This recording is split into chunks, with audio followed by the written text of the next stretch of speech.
Hello ji, welcome in my new video. तो जैसा कि आपने थंबनेल में देख ही लिया कि आज मैं शेयर कर रही हूँ अपना खुद का एक्सपीरियंस कि मेरी प्रेगनेंसी जर्नी यूके में कैसी रही और यूके में एनएचएस की सर्विस कैसे होती है।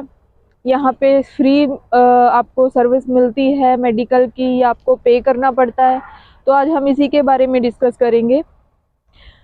तो चलिए स्टार्ट करते हैं। तो जब आप घर पे अपना टेस्ट कर लेते हो और आपको अपना टेस्ट पॉजिटिव मिलता है तो first of all congratulations all of you, क्योंकि ऐसी कोई गुड न्यूज़ होगी तभी आप लोग मेरी वीडियो देख रहे हैं। So again congratulation.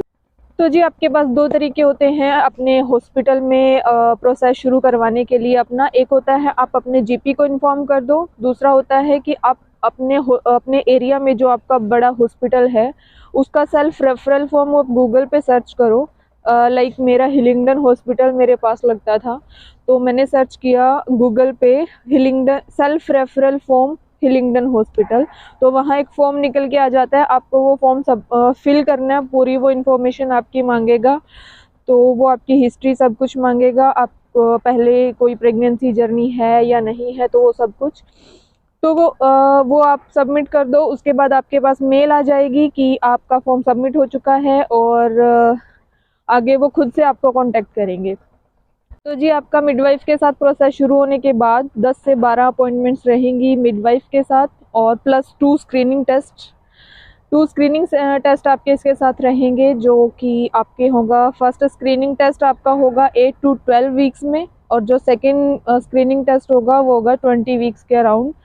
वो लोग आपको खुद इन्फॉर्म करेंगे, आपके घर लेटर आ जाएगा कि आपको लाइक आपकी अपॉइंटमेंट है, आपका स्क्रीनिंग टेस्ट है, जिस डे होगा, एड्रेस होगा, सब कुछ आपके लेटर में लिखा होगा। जी जो फर्स्ट मीटिंग होगी मिडवाइफ के साथ, मिडवाइफ आपकी ब्लू फाइल रेडी करेंगे, उसके अंदर आपकी फैमिली हिस्ट्री, मेडिकल हिस्ट्री पूछी जाएगी। अगर किसी को कोई भी इशू रहा है, एचआईवी पॉजिटिव है, कोई डायबिटीज़ है, अगर फादर की साइड से किसी को कोई प्रॉब्लम है या मदर की साइड से किसी को कोई प्रॉब्लम है, तो उनको सब कुछ बता देना है हमें वहीं पे।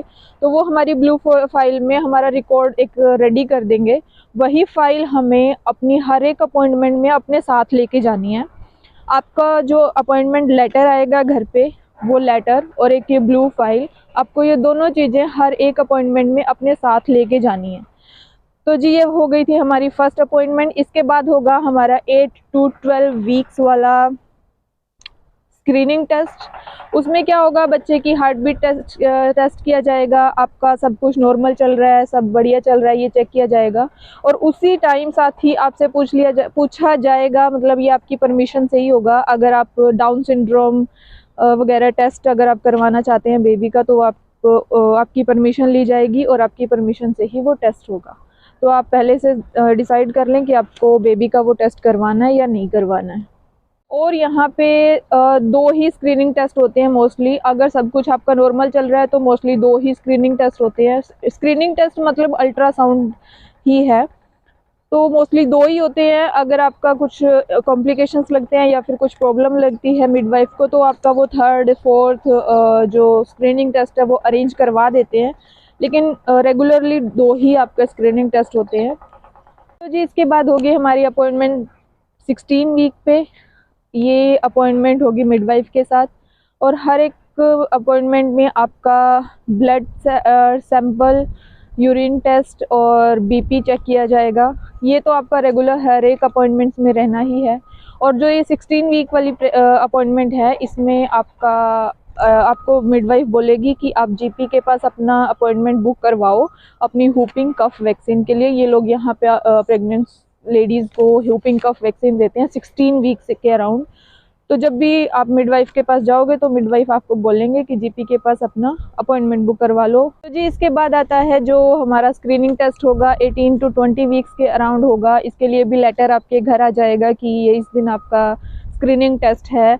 तो उस टेस्ट में यहाँ पे जेंडर रिवील कर देते हैं ये लोग हमसे पूछेंगे, मिडवाइफ भी हमसे पूछती है कि अगर आप जानना चाहते हैं बच्चे का जेंडर तो आप खुद से पहले डिसाइड कर लें।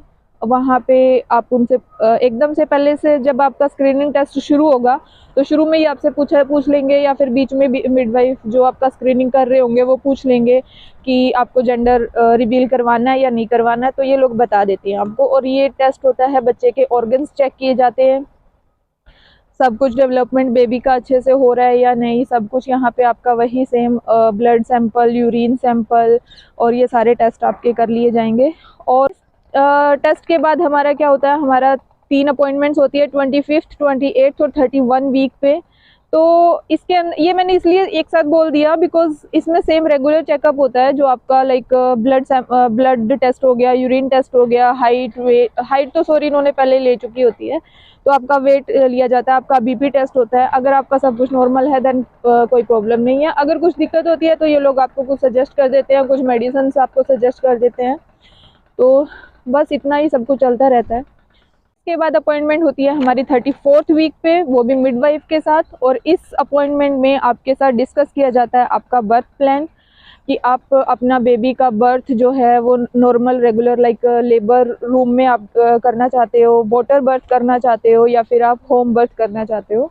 मोस्टली होम बर्थ जो है फर्स्ट प्रेगनेंसी में नहीं आपको सजेस्ट किया जाता, तो आपको जो आप डिसाइड आपको करना होता है कि आप कौन सा अपना लेबर रखना चाहते हैं, तो वो आपको ही डिसाइड करना है। जो भी आपका डिसीजन रहता है मिडवाइफ आपसे पूछेंगे, आपको बताना है कि आपको लेबर रूम में जाना है, वाटर बर्थ करना है या आपको होम बर्थ करना है। तो जब आपसे मिडवाइफ आपका बर्थ प्लान डिस्कस कर रहे होंगे तो वो लोग आपसे ये भी पूछेंगे कि आप ब्रेस्ट फीड करवाना चाहते हैं या आप बोतल फीड करवाएंगे बेबी को, और ये भी पूछेंगे, आपकी परमिशन ली जाएगी कि आप अपने लेबर रूम में आप अपने साथ किसको रखना चाहते हो, अपने हस्बैंड को, अपनी कोई फ्रेंड, कोई रिलेटिव, किसको रखना चाहते हो। तो ये लोग अलाउ कर देते हैं। हमारे इंडिया में तो ये अलाउ नहीं है, मैं इंडिया का बता सकती हूँ, बाकी किसी कंट्री का मुझे नहीं पता। तो इंडिया में हस्बैंड को अलाउ नहीं करते हैं डॉक्टर्स लेबर रूम में, तो हमारे साथ इंडिया में लेडीज़ ही जाती हैं। लेकिन यहाँ पे ये लोग हस्बैंड को अलाउ करते हैं लेबर रूम में, तो वो आपको डिसाइड करना है कि आप अपने साथ किसको लेके जाना चाहते हो। और हाँ, आपको ये शुरू में ही एक एप्लीकेशन बताते हैं, वो ऐप आपको डाउनलोड करने के लिए बोलते हैं, उसके ऊपर सारी इन्फॉर्मेशन इन्होंने ऑलरेडी डाल चुकी होती है, वो आप पढ़ भी सकते हैं और वहाँ पे इन्होंने वीडियोस भी प्रोवाइड करवा रखी हैं, आप वीडियोस भी देख सकते हैं। तो इसी के साथ इसी अपॉइंटमेंट में आपको लाइक पेन रिलीफ कैसे किया जाएगा आपकी लेबर के टाइम पे, उसके भी डिस्कस किया जाता है। जो ऑप्शंस होते हैं, लाइक अगर आपको एपिड्यूरल लेना है वो आपकी मर्जी है, या आपको गैस इनहेल करनी है, तो 2-3 ऑप्शन होते हैं, वो आप वहाँ से ऐप से पढ़ सकते हैं, या आपके पास जो फाइल है उसमें भी लिखा होता है। तो मिडवाइफ आपसे पूछेंगे तो आप वहाँ से पढ़ लो, और या फिर मिडवाइफ से आप पूछ लो कि मतलब क्या है ये एपिड्यूरल में क्या होता है, या गैस कैसे होता है। तो जो आपका फैसला रहेगा वो आपके अकॉर्डिंग ही किया जाएगा, ये लोग ज़बरदस्ती कुछ नहीं करेंगे जी। इसके बाद हमारी होती है 36th वीक पे अपॉइंटमेंट, और इसमें हमें पूरी इन्फॉर्मेशन दी जाती है। पूरी इन्फॉर्मेशन लाइक ब्रेस्ट फीडिंग के बारे में बताया जाता है, अपनी केयर कैसे करनी है आफ्टर डिलीवरी उसके बारे में बताया जाता है, बेबी की केयर कैसे करनी है उसके बारे में बताया जाता है। तो ये लोग फुल इन्फॉर्मेशन देते हैं 36th वीक पे, और सेम वही रेगुलर चेकअप तो आपका होगा ही जो हर एक आपके अपॉइंटमेंट पे होता रहा है। तो जी इसके बाद आपकी अपॉइंटमेंट होती है 38th वीक पे, 40th वीक पे एंड 41 वीक पे। तो ये लोग 41 वीक तक वेट करते हैं और कोशिश करते हैं कि अपने आप से लेबर इंड्यूस हो जाए। लेकिन अगर फिर भी आपका लेबर इंड्यूस नहीं होता है 41 वीक्स तक, तो ये लोग आपकी इंडक्शन बुक करते हैं। 40th जो आपकी अपॉइंटमेंट होती है 40 वीक वाली, 40 वीक वाली जो आपकी अपॉइंटमेंट होती है उस पर आपकी इंडक्शन बुक कर देते हैं। और इंडक्शन कब की बुक करते हैं ये लोग, लाइक अगर आपकी ड्यू डेट है कोई भी, तो ड्यू डेट के आप प्लस 12 डेज कर दें, 12 ऐड करके उस दिन पे आपकी इंडक्शन बुक की जाएगी। तो इंडक्शन के दिन क्या होगा, इंडक्शन आपका जो भी है लेबर इंड्यूस करवाया जाएगा, तो आपको वो आगे का प्रोसेस रहता है। तो बस यहीं तक होती है हमारी जर्नी। तो जी ये था यहाँ का मेडिकल सिस्टम NHS। और हाँ, जो कि मेन बात थी जो हमने डिस्कस करनी रह गई, जी हाँ, यहाँ पे मेडिकल जो है डिलीवरी होती है वो फ्री होता है जब तक हमारे पास NHS की सर्विसेज हैं। तो कोई खर्चा हमारा नहीं आता है, हमें बस वहाँ जाना है, वो लोग खुद से केयर करते हैं, बहुत अच्छे से करते हैं, तो सब कुछ फ्री होता है हमारे लिए। तो जी एट द एंड मैं अपनी प्रेगनेंसी जर्नी आपके साथ शेयर करना चाहूँगी। तो मेरे साथ क्या हुआ था, मेरी प्रेगनेंसी बहुत अच्छी गई थी, बहुत स्मूथ गई थी।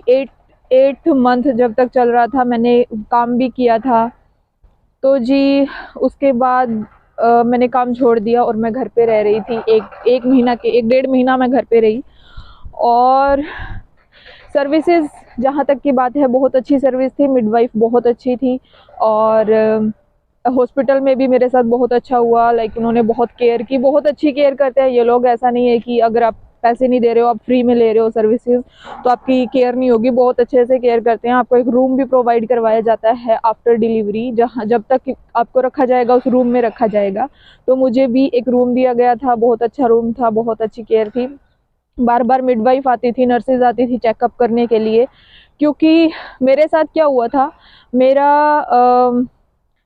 40 वीक्स प्लस 4 डेज तब तक मुझे कोई लेबर स्टार्ट नहीं हुए थे। लाइक मेरा 10वां महीना भी आधा चला ही गया था आधा 10वां महीना चला गया था।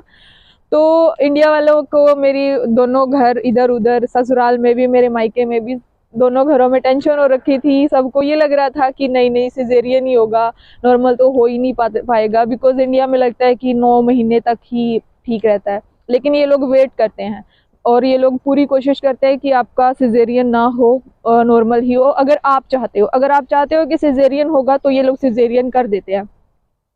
लेकिन मुझे नॉर्मल लाइक मैंने प्रेफर किया था, तो इन्होंने मेरा पूरा वेट किया। तो जी मेरे साथ क्या हुआ था, 19 दिसंबर की मेरी ड्यू डेट थी और मुझे कोई पेन स्टार्ट नहीं हुआ था। तो इन्होंने मेरी इंडक्शन बुक कर दी थी 40th जो वीक वाली मेरी अपॉइंटमेंट थी उस पर।